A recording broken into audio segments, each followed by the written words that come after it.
Survival can be challenging, but trust me, it can be worse as an orphan.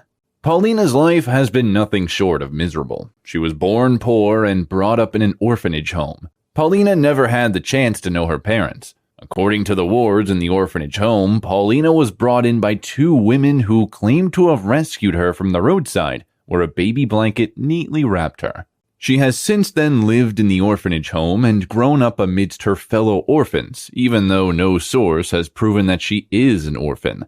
When she grew up, and it was time for high school, Paulina suffered a number from her colleagues at school. She was bullied not only by students, but even teachers. She was brilliant, which explains why the students might have envied her. But the teachers' detest towards Paulina couldn't be linked, because she had no parents to tip the teachers like other students. Paulina could grow past the teacher's sentimentalism and undeserved treatment from her colleagues till she graduated from high school. However, she could not further her studies in college, as there was no capability. Unfortunately for her, the orphanage that took her in was downsized and out of support from people. Hence, there was no financial strength to cater to many orphans. Once you are 18, you will have to start working to care for yourself and fend for your basic needs. Paulina strived to make things happen for her. It's tough to make it through when you have no one to fall on when you slip, and no one gets your back. It seems like it's just you against the world. Since all odds were against Paulina, she had to spread her wings and stretch her arms further than she should to break some shackles. She started at a tea shop. She was an intelligent girl, beyond that, but she was loyal, but never gained her boss's respect. The boss was of the same age as Paulina. She was still a student, as she had just been admitted into the university then. Sammy, Paulina's boss, was birthed and raised in a wealthy home. She attended the best and most expensive high school in the city. She owns the tea shop, not for survival purposes. She was forced to start and manage a business to validate her management skills, as she would be taking over her mom's big mall after college. Sammy was a spoilt brat who cared less about the shop. She established it as a stepping stone to the big thing that was to come anyway, but Paulina managed so much development of the tea shop. Sammy barely comes to the shop because she has to go to school. Paulina was both the manager and the tea attendant. Wait, did I forget to mention that she prepares the tea too? She was nice and friendly to all her customers. She had a high sense of humor, so it was not difficult to make the saddest person or someone who was having a bad day smile. Her kind gesture toward her customers made their tea shop thrive more than their counterparts in the city. Many even thought Paulina owned the tea shop, but they soon figured it out. She woke up very early every day and closed very late. She had little or no time for herself. She used to eat breakfast and dinner at work. She had no home. The shop was her house. Her income was not enough to get her an apartment, not even the cheapest, as she spent most of her wages on feeding. She once spoke to Sammy to help her out with accommodation.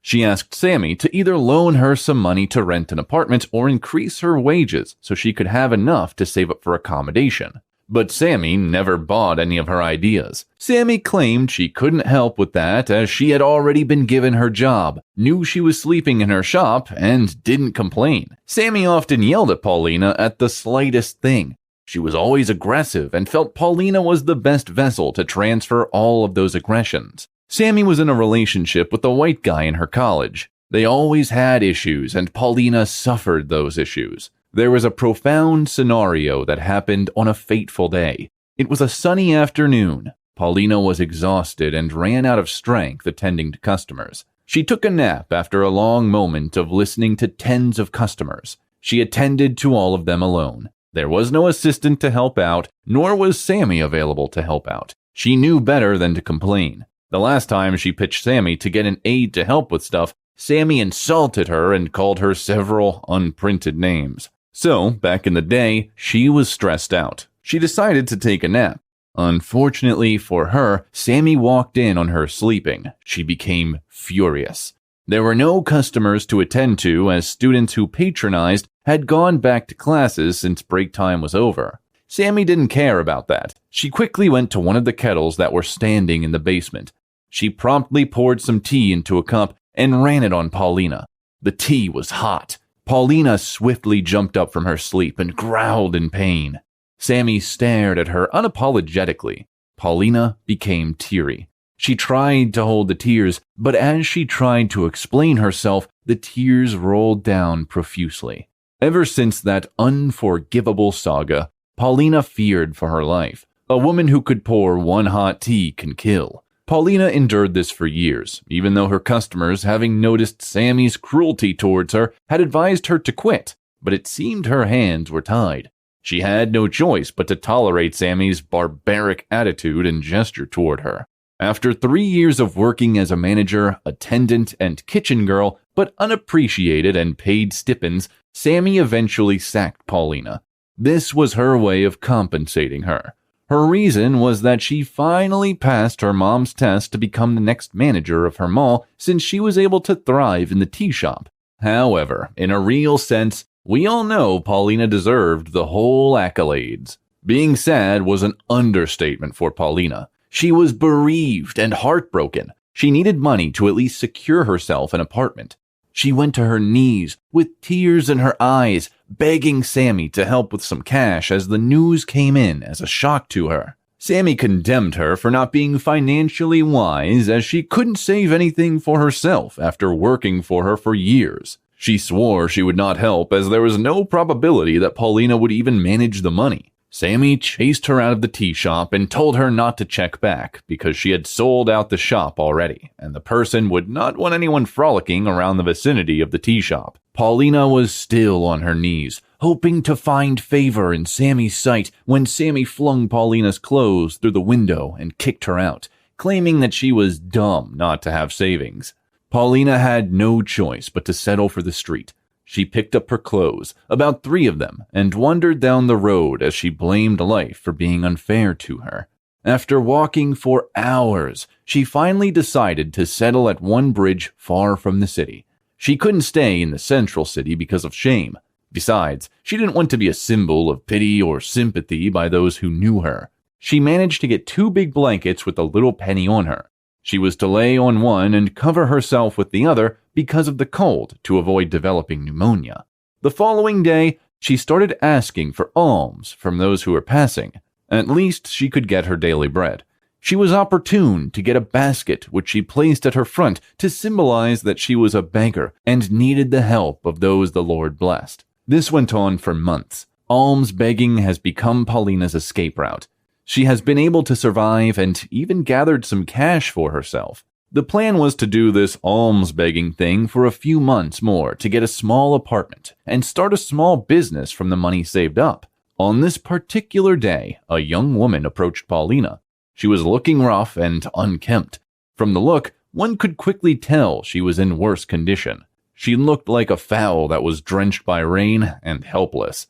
She swiftly went to her knees as she joined her 2 hands firmly, like someone who wanted to beg for something. Paulina quickly told her to get up and asked about the problem. She narrated her ordeal and explained how she lost her husband and everything to the course. She begged Paulina for help as she was starving and could die if she didn't get food. Paulina empathized with her. She asked for her name and she said her name was Jane. What a poor widow, Paulina thought as she tried to console her. Without demand, Paulina offered Jane one of her 2 blankets. Jane was shocked at her kind gesture and thanked her. Paulina quickly went out of her way to get Jane some food so she could eat. Immediately, she created some space under the bridge and told her she could pair her hole. Paulina had to mop the space very well for the 2 of them as they had to manage just 2 blankets. They were left with the choice of laying on the blankets or covering themselves. Jane quickly came up with the idea of sharing collectively. They would lay on one and use the other to cover their bodies. It was a brilliant idea, and they utilized it. Paulina and Jane became partner beggars. They fed on the money they got daily and saved the remaining as they both aimed for better days. They made plans for their better days. Jane wouldn't stop singing the praises of Paulina and would often tell her that someday she hoped to compensate her for what she had done for her. Paulina returned the compliment by thanking Jane for being sociable too, and at least she is no longer lonely now and thanks Jane for that. After a month, Paulina suggested they start working rather than depending on only alms begging. They would still keep begging, which would serve as a second hustle. They drew out a plan. It was more like shifting positions. While one person goes to work today, the other stays back to get alms, switching departments the following day. It was a brilliant and well-orchestrated plan, but Jane objected. She said Paulina might not need a side hustle and might even have to stop begging for alms. At this moment, Paulina was confused as you had read this. Why would you suggest we stop asking for alms and still work, Jane?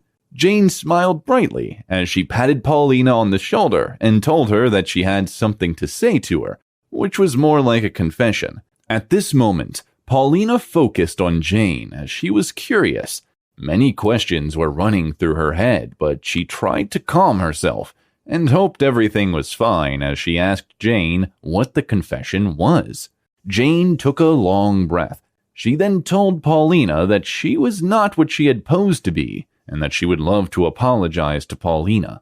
This time, Paulina was more confused. She asked her, "What do you mean, Jane? I mean, I know your story. Why think I don't know you?"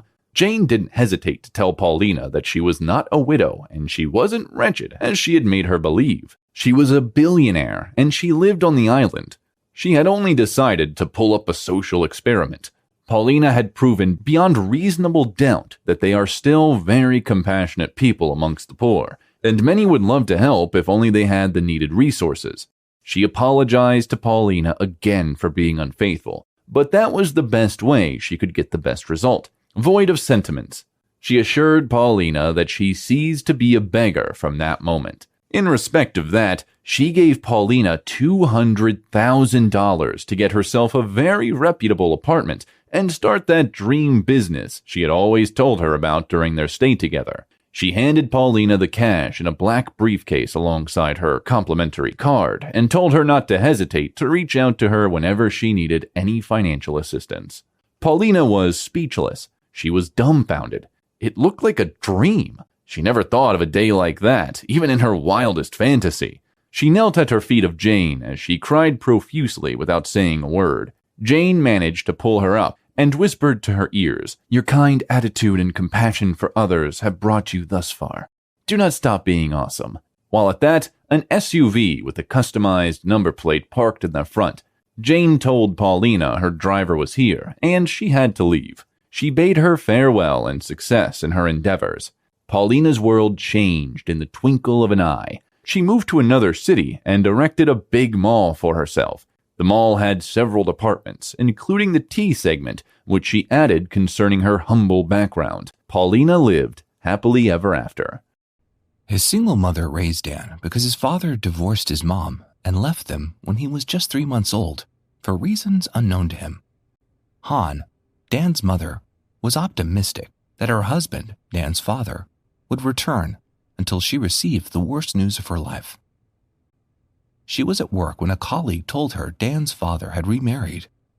That must have been why he divorced. It was because just a few months after he left for no reason, he had moved on. He must have been seeing the other woman all along. Ever since then, Han didn't remarry. The decision wasn't all planned out, though, because she only thought to remain single for a very few years, until Dan would be mature enough to take care of himself and his potential half-siblings. So she dedicated her whole time to working, to provide for their needs. Significantly, the basics, food, clothes, and shelter. Mrs. Han was working hard and could be categorized under the upper middle class in her city. In other words, they were average citizens who were not satisfied, but as well not starving. Mrs. Han's perception and decision about remarrying, once Dan reaches his adolescence stage, didn't take long before it changed.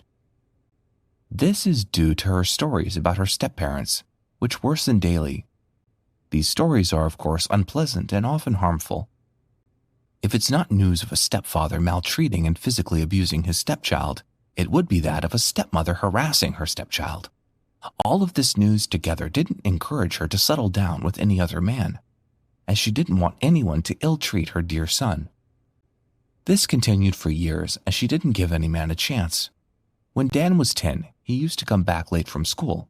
as he was preparing for his high school examination, leaving Han lonely as there was no one to chit-chat to or gist unimportant topics during the day. And by night, Dan ate and goes to bed to prepare for the next day. He gets home exhausted and sleeps off without eating dinner. Han, on the other hand, closes around 2 p.m., and she has no close friends except for a few colleagues who are casual friends. She only enjoys Dan's company and doesn't like it when anyone pries into their privacy, not even the neighbor next door. She got tired at some point. Watching a movie would have been a great escape from boredom, but she's terrible at it. She practically dozes off each time she watches a movie, drooling all over the place, and often Dan makes jest of her. So she stopped seeing movies as she concluded that it wasn't her thing. The boredom reached its peak, and she became a game lover. She sensed that as an excellent means to keep herself busy, but it didn't work long. Out of loneliness, she decided to try some dinner dates, even though she had decided not to date anymore. She only wanted to pass the time. Han was 39 and would be clocking 40 in a few months, but I guess she was still attractive and radiant as men didn't stop chasing after her. No doubt, Han is a beautiful woman. She looked so tender and young, even younger than her age, that many mistakes her for being in her late 20s. Probably because she eats good food and a lot of fruit, some men find it difficult to believe she truly has a son. Instead, they think she claimed to avoid dating men. Them. At times she gets frustrated and gets out of her way to prove herself, showing them Dan's pictures on her phone so they could believe her. Of all the things, she never welcomed any man into her house because she didn't know what Dan would think of her. She instead sees these men during the day, but never flirts with any and turns down their offers when they ask her out on a date. Change is constant, they say. Han started going on dates. She could go on a few, but the last one made her stop. She did not mind hugging her loneliness with her whole arms. She met this guy online, and he asked her out on a date, and she agreed. The location wasn't far from home, so it was more accessible for her to head home quickly before Dan got back, because he got back around 7:45 p.m. every day. The date was scheduled for 6 p.m. Han had been there around that time, but the new guy didn't reach there until some minutes past 7 p.m. While he went, he apologized for coming late. Han said it was okay, but she wouldn't be staying long since she had waited for over an hour and her son would soon be back from school. "You have a damn son?" the guy asked. Han nodded in affirmation. Han must have forgotten to mention it during their chats, because she doesn't hesitate to tell every guy she meets, but in this case, she and the new guy had only known for a few days, and everything happened so fast. The guy didn't listen to her. He flared up and called her unprintable names for not informing him earlier, as he doesn't do single mothers. When Han was about to explain why she hadn't mentioned it, the guy hurled curses at her and her son and walked out on her. Han felt so embarrassed as she left the location crying. She was more pained that she couldn't defend her innocent son in the presence of that ill-mannered guy.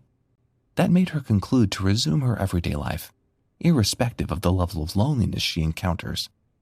After some weeks to keep herself focused, she started working as a freelancer online, as she was a professional website designer. This became their everyday lives.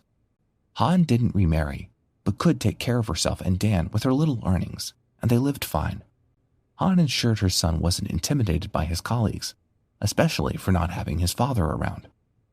She tried to get him virtually everything he asked for, and made sure he attended the best university in the city, even if she had to struggle to pay his tuition. 15 years later, Dan was done with school and started working.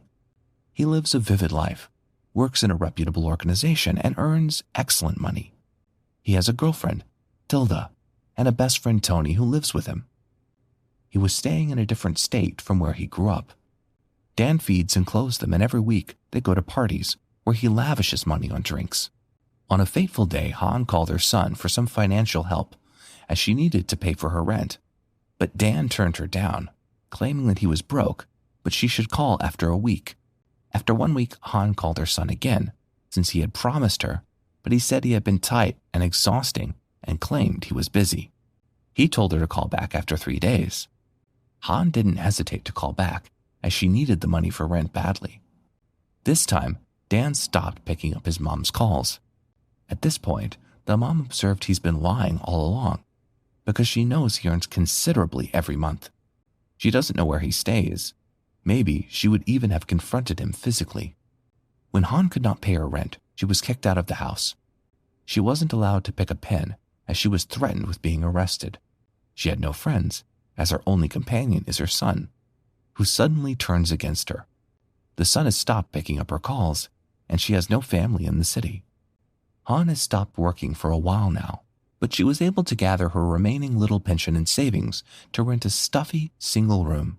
She has no mattress, pillow, or possessions except for 2 clothes and a wrapper. She sleeps on the floor, wearing one cloth, while she lies on her wrapper every night, and every morning she washes her clothes to wear at night. Feeding was difficult, as she only ate once a day, often in the afternoon, because she had to manage the money she had left. Sooner than expected, Karma visited Dan as he fell sick. It was a severe illness. Tilda and Tony had rushed him to the hospital, where he was diagnosed with some weird defect in his body system.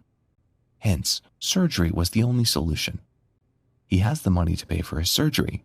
Still, the straw that broke the camel's back was part of the blood replacement, as he needed a blood transfusion from a donor that matched his own immediately after the surgery, as he would have lost a lot of blood during the surgery. It was urgent, so he summoned Tilda, his girlfriend, for a donor test. But she said she would come later, and before Dan could say another word, she had cut the call. Immediately Dan called Tony, severally, but he didn't pick up, and when he eventually did, he claimed he was busy and will come later. Dan was so disappointed, but more uneasy, as his pains persisted. He later thought of his mom and called her.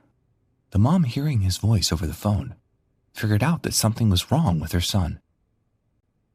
Dan explained himself, and Han immediately asked for the hospital's address. She needed money to travel down.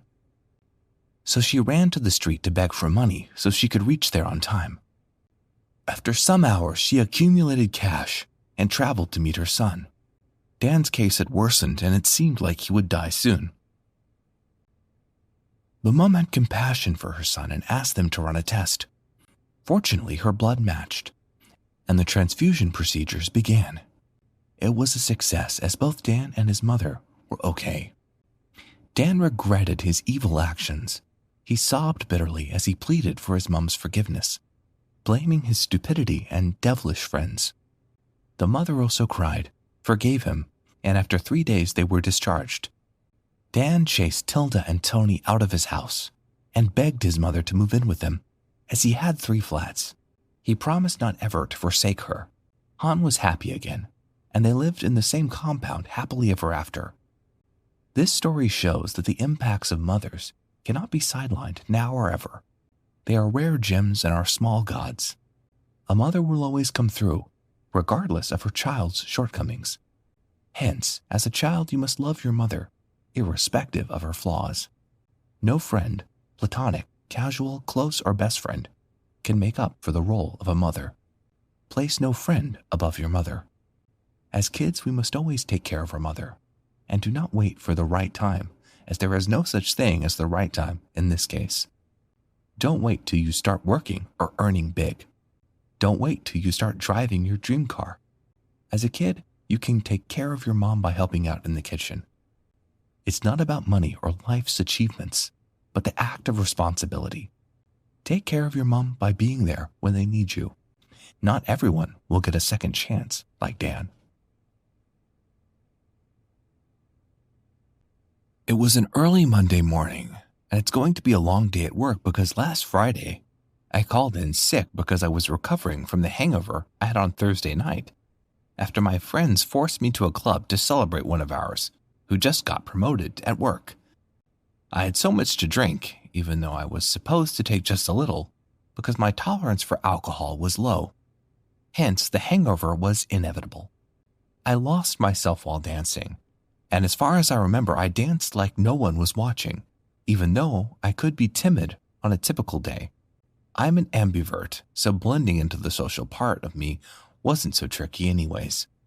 Besides, I was drunk, and you know what alcohol does. It brings out the crazy amount of you with some confidence. Some guys shot their shots at the club, but I never gave them attention, as I assumed them to be time wasters, especially white guys. I had learned the hard way from my ordeal with my ex-boyfriend, who was a redneck. He'd generally given me a wrong impression about white guys. A story for another day. While I turned all of these guys down, a particular black dude got me hands down. I didn't know what he did to me, but I must confess, it got me real good. I didn't hesitate when he offered to buy me a drink, and even invited me to dance with him, even though I had turned down tons of guys that had come earlier. The last thing I remember at the club was dancing with him, and the next thing was finding myself in my bed after a call from my office woke me on Friday morning. I had even missed previous calls while sleeping.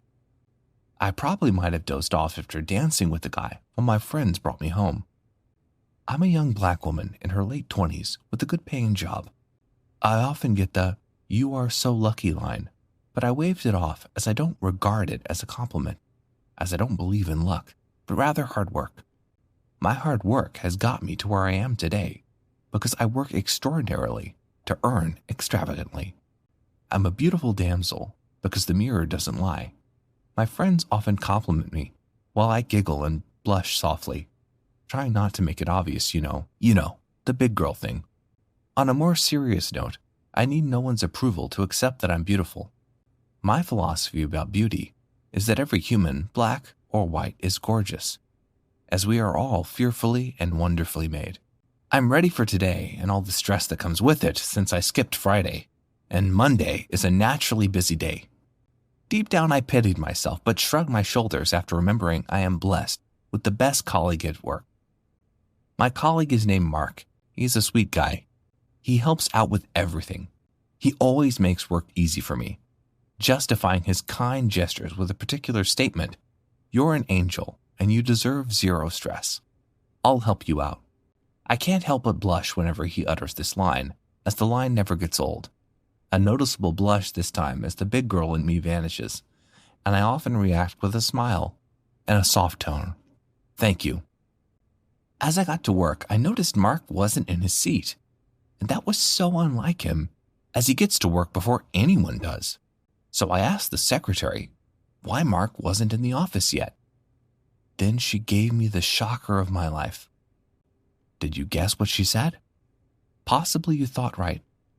The secretary informed me that Mark has been sick and won't be coming today, as he was even absent on Friday, as was I. This isn't good, I muttered. I said further that a good guy like Mark doesn't deserve to fall sick.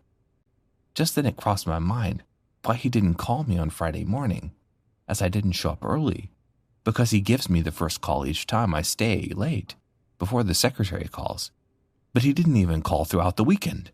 It was unusual, and I should have sensed that before now. I felt terrible. I didn't call the poor guy, but I was going to make it up to him by stopping by his apartment after work to check on him and drop off some provisions. I knew I was in deep shit at that moment. I received the information about Mark from the secretary. I'd have to cover for all of the work myself, and at least cover some of Mark's, because he would do the same if I were in his shoes. I've got some brief board meetings to attend and some proposals to submit to the boss. I immediately started the work. I still had some other tasks.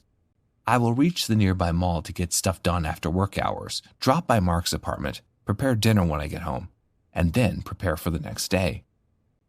As a senior staff member, I close at 4 p.m., but I have stayed till 5 p.m. already, and I need to start packing up to attend other things I scheduled for the day before night comes. I will cover the rest tomorrow since I listened to the urgent and important ones already, I said to myself as I dashed out of the office. I divided my tasks as I set a proposed timetable to make them attainable and more accessible for me. I drove to the mall down the road and finished shopping even before the time I had set. At least I'd have more time to myself. The next was to visit Mark. I immediately started my car engine. It gave a weird sound, but I didn't even mind. I zoomed off. Did I mention Mark's house was far from the office? How he managed to get to work before any of us every day is what amazes me. He's a workaholic. I was on a highway and I was driving so fast. If you saw my pace, two things would likely cross your mind. I had just joined Dominic Toronto and his colleagues for another Fast and Furious race, or I was driving for Professor in another money heist mission. The experience, however, didn't end well. Just while I was enjoying my whole Fast and Furious ride, one of my car tires blew out of its spot while the car was still in motion. I was scared that it didn't even know when I matched the brake. My steering had stiffed, and the car's screeching sound as it reached to the brake got me scarier, but thankfully it stopped. I believe God loves me because I might have lost my life to that accident, but I came out without a scratch. I get out from the car as I was trying to imagine what would have happened if the vehicle had refused to stop. I was grateful to God. I immediately ran to grab my phone in the car to call my mechanic, but it was off already. I left my charger home and didn't even have a car charger. It became apparent that I was stranded as I didn't know what to do next. It was a deserted highway with just a few passing cars. I tried waving down for some vehicles in motion to signal for aid, but none waited. I got tired and frustrated as no one was ready to help, possibly because it was a dry area and it was getting cloudy already. But all I needed is a damn phone to call an Uber, I grumbled. I was worn out and felt like crying as little things drove me teary. How do I manage the timetable I had set? I said to myself as I kicked the car in anger. It was painful, but I didn't mind. After a few minutes, a Ford 150 drove past me, but pulled over after a few seconds, just around where my car stopped. I saw a redneck guy come down from the vehicle, approaching the direction where my car stopped. I looked away as I didn't expect anything good to come from a redneck guy, and had promised not to have anything to do with rednecks. I needed his help, but my ego was more important than whatever favor I thought within myself. The next thing I heard was a baritone voice asking if there was a problem. I immediately answered him, claiming everything was fine, but he insisted that a young lady wouldn't just decide to stay on the highway if everything was fine. I yelled at him to let me be, but he insisted he only came to help. For a second, I thought it would be nice to trash the ego as I needed help. He was about to take his leave, since I wasn't ready to give him an audience like the gentle guy I suppose he was. Swiftly, I asked him to wait as I moved towards him reluctantly. I explained how my tire suddenly blew out, and it's awful as I have a lot to do within a short period, and I'm running out of time already. He didn't utter a word as he moved around my vehicle, checking if any other part of my vehicle had developed a fault. Still, I guess it was just the tire, as I had to take it to the workshop for a monthly mechanical checkup, and my mechanic would have hinted to me if he had detected anything. Not long after, he made a call to someone, and all I could hear was, "Yeah, I'll text you the address right away. Thank you," and he dropped the call. That must have been his mechanic. I was lost while standing because I would have doubted if anyone had told me earlier that a redneck would be saving my ass this evening. He was typing on his phone while I tried to process the unbelievable. I supposed he was texting the mechanic. When he finished, he asked where I was going. I told him I was headed to a colleague's place before my car tire blew out. He offered to drive me down, but I rejected him. As I shouldn't stress further, he insisted, so I hopped in his car. While in the car, he asked if I had the means to get home once I left my colleagues, or if I'd be staying over at his place. I told him I was only going to check on him as he was sick, and as well deliver the stuff I had got him, and won't be staying long as it's already getting late, and I have to prepare for work tomorrow. I told him I was only going to check on him as he was sick, and as well deliver the stuff I got him, and I won't be staying long, as it's getting late already and I have to prepare for work tomorrow, but told him I'd sort myself and thanked him. Then he said if that's the case, he will wait to take me home since he's free. Trust me, I insisted it won't be necessary, but he was obstinate. It didn't seem like he was ready to succumb, so I gave in instead. We got to Mark's apartment and I met him in the living room. I sharply asked that he forgives me for not calling or checking on him during the time, as I didn't know he was sick. I told him about what I encountered on my way to his place and explained how God had sent one redneck guy to my aid. I told him he was outside and needed to start going, so I didn't delay the new guy further. Mark thanked me for the stuff I got him and assured me he would resume the following day. I dashed out and made my way to where the guy parked. He drove to a restaurant and got me a takeaway meal while I stayed in the car. He said I must be famished and exhausted to cook when I get home. He later drove to my house as I directed him at every junction. He possibly hadn't been to my area before. He looked too expensive for my hood, even though my hood isn't rotten anyways. He dropped me at my entrance. I was surprised, although the moment we were in the car, he didn't even ask for my name or phone number, at least as compensation for the favor he rendered. I thanked him profusely, as I was amused at such a kind gesture.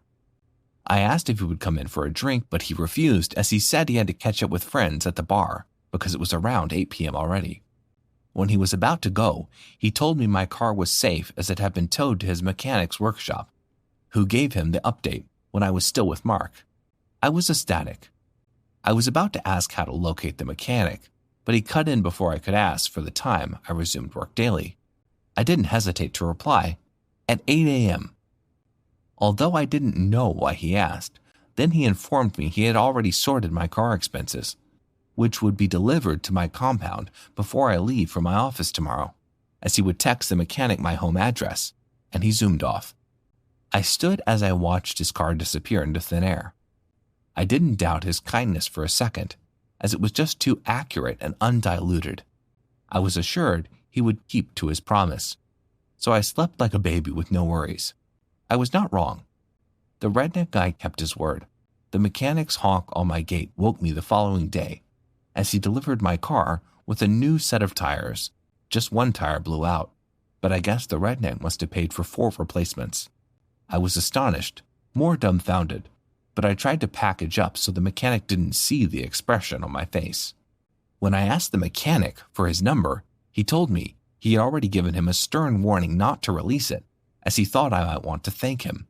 However, he sent a short note in a paper which reads thus: I pulled over yesterday because you're a beautiful black woman who doesn't deserve to be in distress. And it was an honor I was able to help in my little way. That day, the redneck guy changed my perceptions about white guys. He taught me most nicely and quickly that not all rednecks are racists. On that note, I understood the fact that kindness is more about personality and less about color.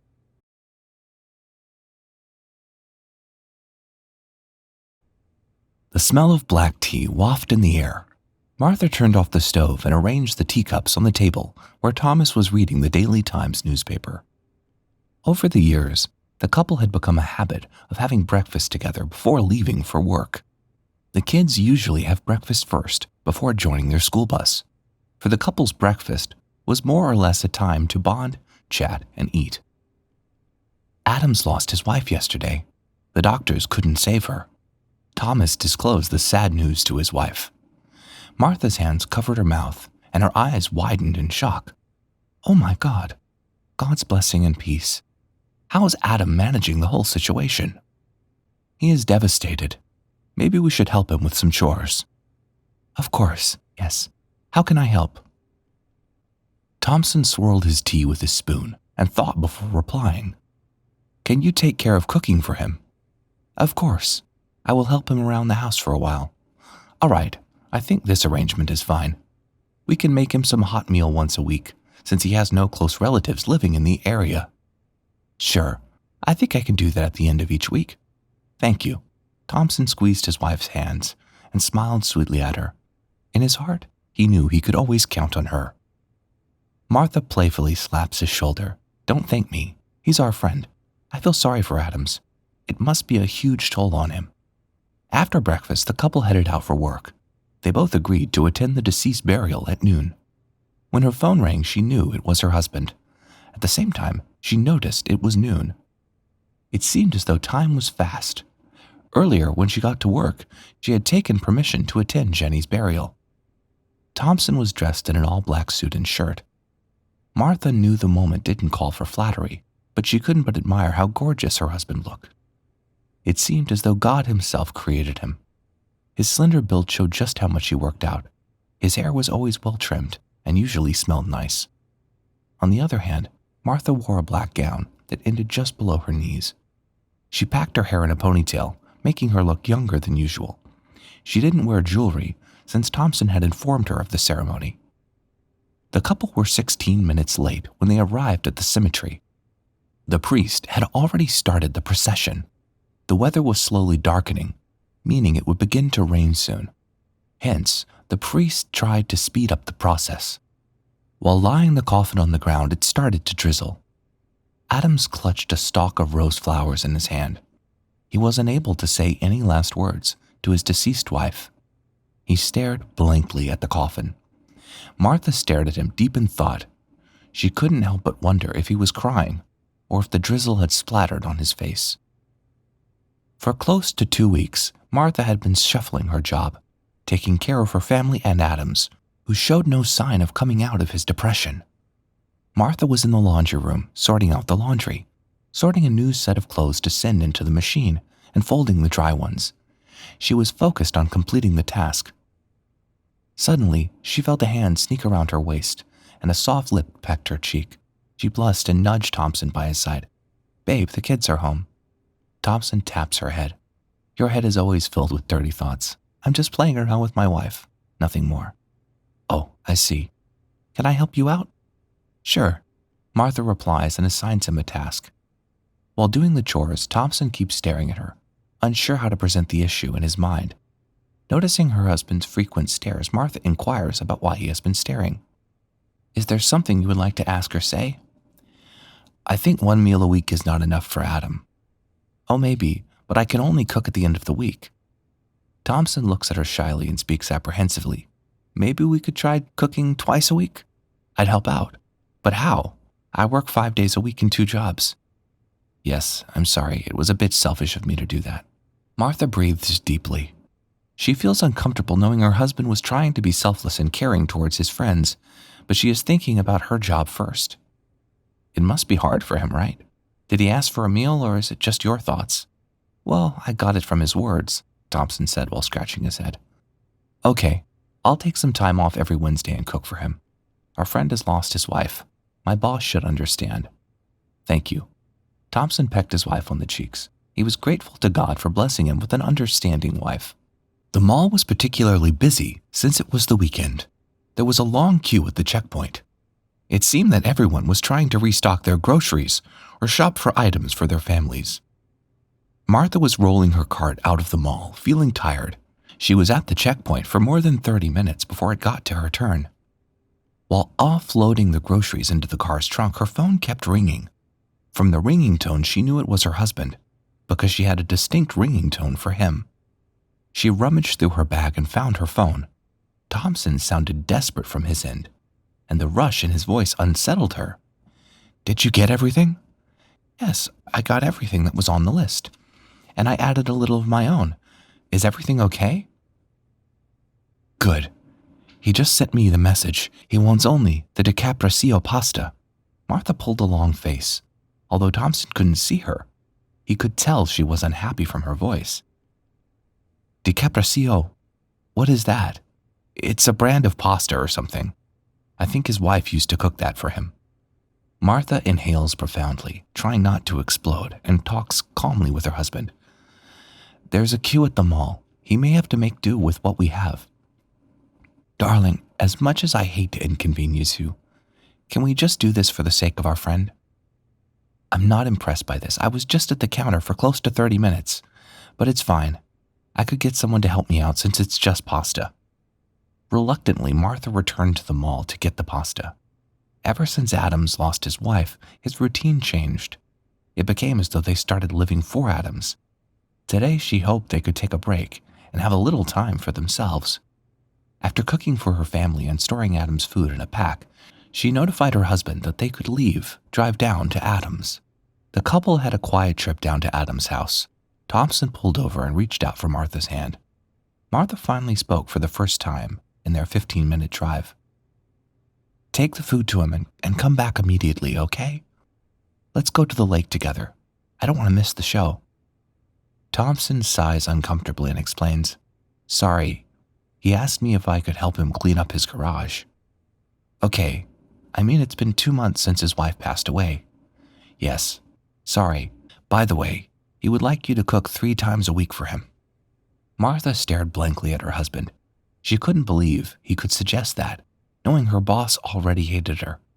You know the situation I'm in at work, so did you tell him that I can't? She noticed her husband couldn't even look her straight in the eye. He stuttered while replying. Not yet.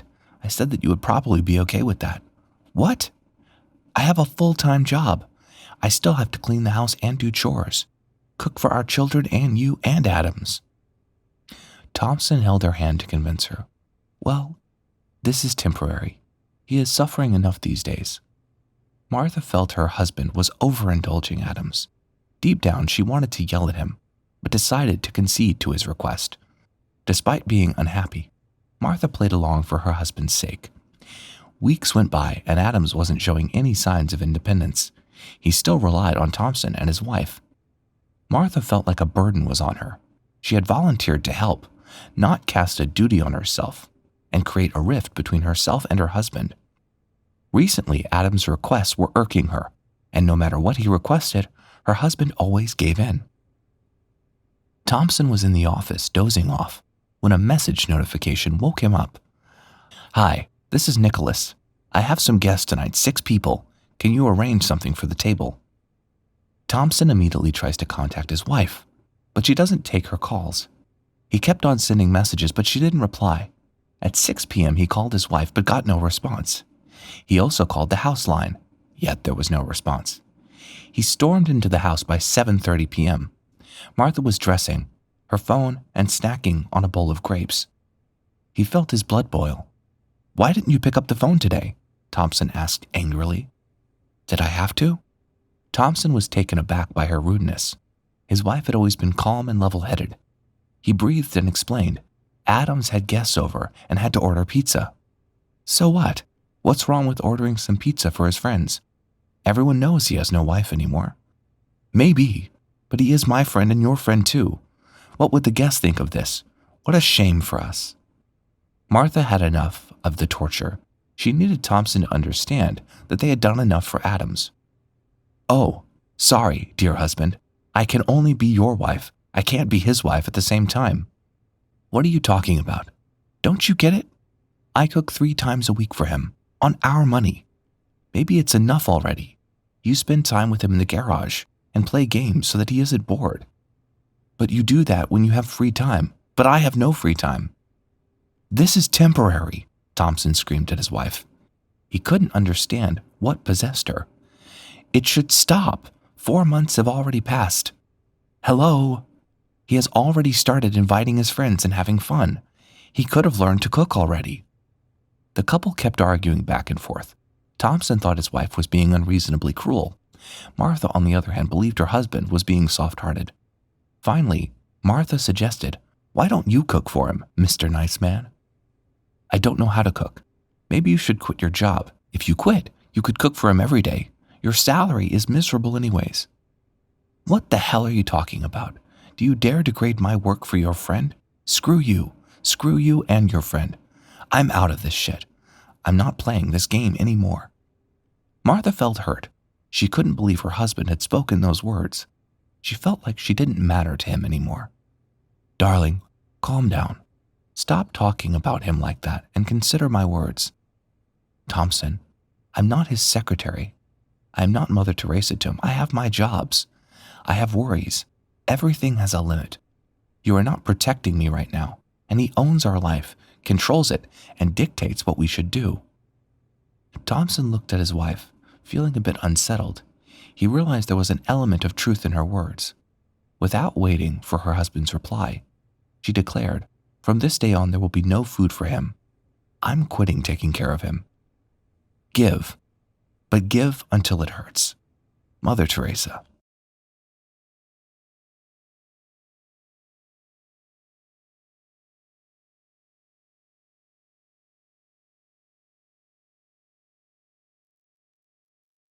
He wrote the letter, left it on the door, and hurried back, almost getting himself hit by the car on the road. He ran until far away from home and stopped in a bewildering area. He gathered his thoughts and pondered over what had just happened to him. That morning, Oliver accidentally saw his father in a mart, and one look at his old wrinkled face destroyed all his strong strings. That older man in front of him wasn't supposed to look that old, but the worries, tension, stress, depression, and anxiety he had given to him were enough to make him look that old. He followed him to the door, secretly, and saw his mother at the door as well. His small house was the same as he had left 1 year before, but the people living there were utterly changed. The smile had left their eyes entirely, and they were merely living life without any happiness and hope. Once they both went inside, and the door closed, Oliver's heart dropped. He felt the door also close his light and hope for life. Something rattled his heart and gave him the courage to do something he never thought he could. That's when he wrote a letter and left it outside the door. It was the darkest night of the year, or at least that's what Oliver felt, because this night all he desired was light. But was he worthy of having light? Oliver Benjamin, a 17-year-old, intelligent, lean boy, was standing right next to the cliff, throwing stones into the water. Every rock he was throwing in the water made the sound of a slight splash and nothing. In the dark, his senses were depressed with every passing second, and his whole life was dissolving into nothingness right in front of his inner eyes. All those significant and minor ill-doings and his misdemeanors were swirling in his mind like a typhoon. He closed his eyes and left himself on the shore of painful memories. The image of himself when he was 13 clicked in his mind when he shouted at his parents and even broke things at home. He remembered how his mother was so scared of him when he called. She cried that night because of him, but he paid no heed, like it was no big deal. Little did he know how much a big deal it was. All those tears were still fresh in his memory and were pouring on his heart like acid. The memory of 15, when he first spent the night outside and lied to his parents about smoking. He could still smell that smoke, and it was suffocating him to the point of death. How wrong he was to think that he was a person of a strong mind. He can't get addicted so quickly, but no, he was so weak enough to be destroyed with one single blow. Why? Why didn't he listen to his father then? Why did he have to experience the shame, embarrassment, and cruelty of society? Why? How can he face his parents now? All these thoughts made him tear up and fall to his knees. It's been a year since he had left home, and what he had been doing since then, nothing. Nothing. What he was and what he had become. What he had done to himself. What had he done to his parents? He knew his father suffered from cardiac arrest, yet he never returned. He never even bothered to understand how he was, if he recovered or not. Was that enough to know that he was alive? When did he become so cruel? He was supposed to be the arm and shield of his parents. Then why did he become a source of utter shame and chronic disease for them like that? Will they accept me again? He questioned himself, and a shouting answer was no, because all he had done in these past years was absolute wickedness. No matter how much my parents love me, they won't accept me back. I am sure they must have learned to move on without me. The thought shattered his soul, and for a moment he thought of jumping on the cliff and ending his pathetic life. But then he remembered the letter he had left earlier at the door of his parents. He got down from the cliff and started walking on the beach. Should I go or not? He was confused as to what to do. It wouldn't matter if I won't. It's not as if they were waiting for me. He looked at the far horizon of the sea, which was dissolving into the dark sky. Even the moonlight was unwilling to come out tonight. But then, what if they were waiting for me with the light on? A thought crossed his mind, and his heart filled with unsaid thousand emotions. He shook his head. No, I shouldn't have high hopes, and only look at what I have done. The pessimistic side dominated again. He put his hands inside the pocket, and a few notes came out, enough for the cab fare home. But it was the money he begged. That's how he had fallen in past years. What would his parents say when they learned about his ways of living? I will embarrass them more. It's better not to go. Wouldn't it be even crueler not to go? His mind had a mega war between being accepted and rejected. His mind was telling how pathetic he was, and common sense was that his parents would leave him, but his heart was saying that no matter how low he fell, his parents would always love him no matter what, and they would accept him without complaint.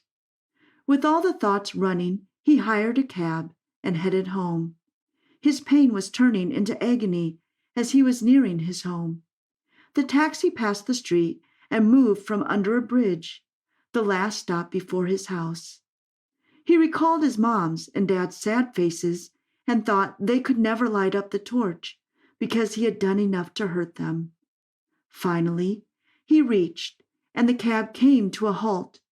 His eyes are closed, and his heart is beating so rapidly. He opened his eyes slowly and saw the place was entirely dark. No lights were on. He wasn't forgiven. He wasn't breathing. He felt that his life was ending. But then he observed a silhouette through the window. His parents came out of the shadows. He thought they didn't want him to be at home and were coming to ask him to leave. But then his dad smiled.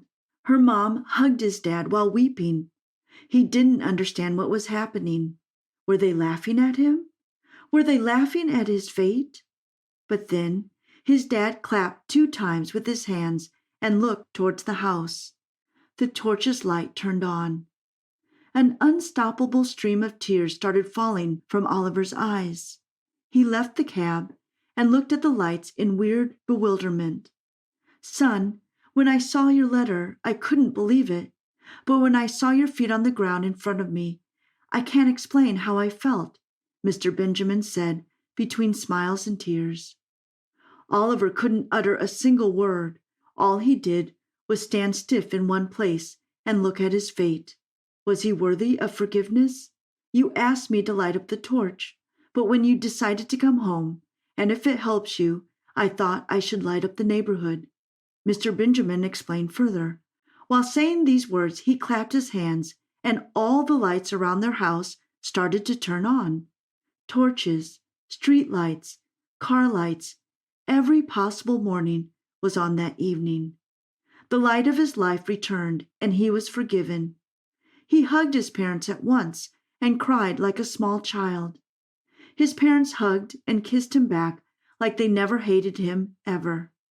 At that moment, Oliver realized, indeed, it's never late to apologize and forgive.